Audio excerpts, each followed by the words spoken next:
مخلوق کے خدا کی مدد۔ دوستو، یہ ایک اسلامی کہانی ہے۔ پرانے وقتوں کا ذکر ہے۔ بصرہ عراق کے ایک شخص نے حج کا ارادہ کیا، جس کے لیے اس نے دن رات محنت مزدوری کر کے حج کے لیے اپنا زاد راہ اکٹھا کیا۔ آج کل کے دور کی طرح اس وقت بھی لوگ قافلوں کی صورت میں حج پر روانہ ہوتے تھے۔ قافلے کی افراد کو جمع کرنے کے لیے ایک انتظار گاہ بھی بنائی گئی تھی، جو اس کے گھر سے کچھ ہی دور تھی۔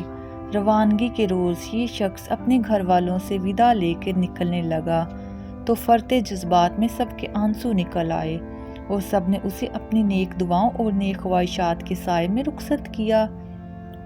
اس شخص کے گھر اور قافلے کے انتظار گاہ کے دوران ایک جنگل پڑتا تھا۔ یہ شخص تیز تیز قدم اٹھاتا چلا جا رہا تھا کہ جنگل سے کچھ پہلے ایک گھر سے اچانک کسی خاتون اور بچوں کے رونے کی آواز نے اس کو چونکا کے رکھ دیا۔ ان آوازوں میں اتنا درد تھا کہ اس سے رہا نہیں گیا۔ وہ گھر کے قریب پہنچ کر کان لگا کر کھڑا ہو گیا۔ اس نے سنا کہ وہ خاتون رو رہی تھی اور ساتھ ہی ساتھ اپنے بچوں سے کہہ رہی تھی، بیٹا آج میرے پاس تمہیں کھلانے کے لیے کچھ بھی نہیں ہے۔ جو کچھ تھا وہ کل رات کو ہی ختم ہو گیا تھا۔ اور بچے بھوک و پیاس کی شدت سے مسلسل بلک بلک کر رو رہے تھے۔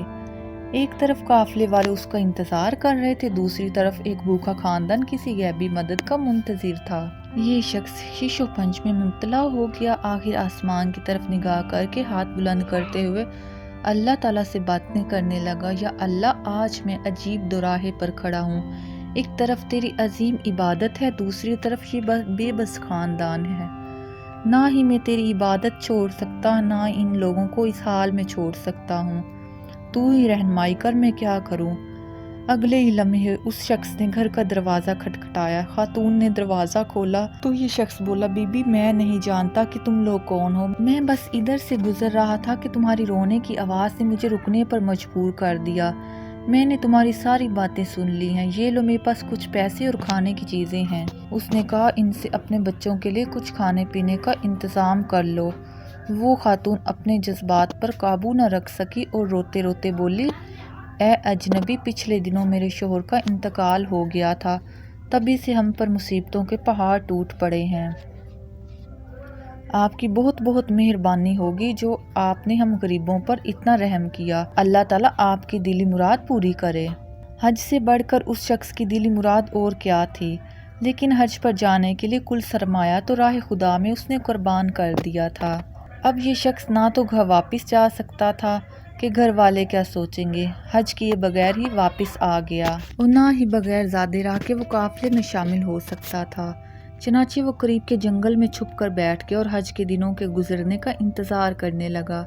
کچھ دنوں کے بعد جب حج کے دن گزر گئے تو اس نے اور اس کے قافلے کے لوگ جنگل کے راستے سے اپنے اپنے گھروں کو جانے لگے تو وہ بھی چپکے سے اس میں شامل ہو گیا۔ تبھی ایک شخص اس سے مخاطب ہو کر بولا، جناب حج مبارک ہو، میں نے آپ کو فلاں جگہ آب زمزم پیتے دیکھا تھا۔ اور پھر کچھ دیر کے بعد ایک اور شخص بولا، میں نے آپ کو سعی کرتے دیکھا تھا۔ ایک اور شخص بولا، میں نے آپ کو طواف کرتے دیکھا تھا۔ غرض کے ہر حاجی ان کی حج کے موقع پر موجودگی کی دلائل دینے لگے۔ یہ شخص گھر پہنچا، گھر والوں نے بھی پرتپاک استقبال کیا اور حج کی ڈھیر ساری مبارکباد دی، لیکن یہ شخص اندر ہی اندر بہت پریشان تھا کہ میں تو حج پہ گیا ہی نہیں تھا، تو پھر حاجی میرے وہاں موجود ہونے کی بات کیوں کر رہے ہیں؟ ظاہر سی بات ہے کہ حج سے واپسی پر کوئی حاجی جھوٹ تو نہیں بولے گا، لیکن ماجرا کیا ہے یہ سمجھ سے باہر ہے۔